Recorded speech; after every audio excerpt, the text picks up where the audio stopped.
Silks ஆடி sale தூத்துக்குடியில் ஜூலை 12 முதல் கோலாகல ஆரம்பம். டோக்கியோவில் நடந்த ஒலிம்பிக் தொடரில் இந்திய ஹாக்கி அணி வெண்கலம் வென்று சாதனை படைச்சிருந்தது. ஆனால் இந்த முறை மீண்டும் பழைய இந்திய அணியாக மாறி தங்கப்பதக்கம் வெல்ல வேண்டும் என்று ரசிகர்கள் பலரும் எதிர்பார்த்துட்டு இருக்காங்க.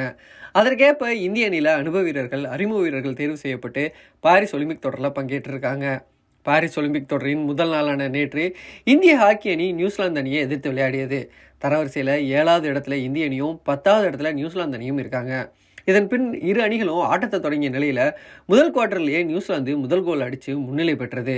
அடுத்த 20 நிமிடங்கள் இந்திய அணி பதிலடி கொடுக்கும்னு எதிர்பார்க்கப்பட்ட நிலையில் நட்சத்திர வீரர் மன்தீப் சிங் இந்திய அணிக்காக முதல் கோலை அடித்து அசத்தினார். இதன் பின் முதல் பாதி ஆட்ட நேர முடிவில் இரு அணிகளும் தலா ஒரு கோலோட இருந்தாங்க. பின்னர் பரபரப்பான 3வது குவார்ட்டர் தொடங்கியது. அதில் இந்திய அணியின் விவேக் அபாரமாக ஒரு கோல் அடித்து 2-1 என்று முன்னிலை பெற வச்சார். இதன் பின் கடைசி 20 நிமிடத்தில் 8 நிமிடங்கள் மட்டுமே மீதம் இருந்த நிலையில் நியூசிலாந்து அணி திடீரென ஒரு கோலை அடித்து அதிர்ச்சி கொடுத்தது. இதனால் 2-2 என்ற சமநிலை ஏற்பட்டது. இந்திய அணியின் வெற்றிக்கு கட்டாயம் ஒரு கோல் தேவை என்ற நிலையில் கடைசி நிமிடத்தில் இந்திய அணிக்கு பெனால்டி ஸ்ட்ரோக் கிடைத்தது.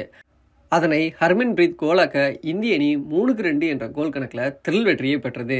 இதன் மூலமாக இந்திய அணி பாரிஸ் ஒலிம்பிக்கில் முதல் வெற்றியை பதிவு செஞ்சிருக்கு. இதனைத் தொடர்ந்து நாளை நடக்க உள்ள 2வது குரூப் போட்டியில் ரியோ ஒலிம்பிக்கில் தங்கம் வென்ற வலிமையான அர்ஜென்டினா அணியை எதிர்த்து இந்திய அணி விளையாட இருக்கு. சென்னை சில்க்ஸ் ஆடி சேல் தூத்துக்குடியில் ஜூலை 12 முதல் கோலாகல ஆரம்பம்.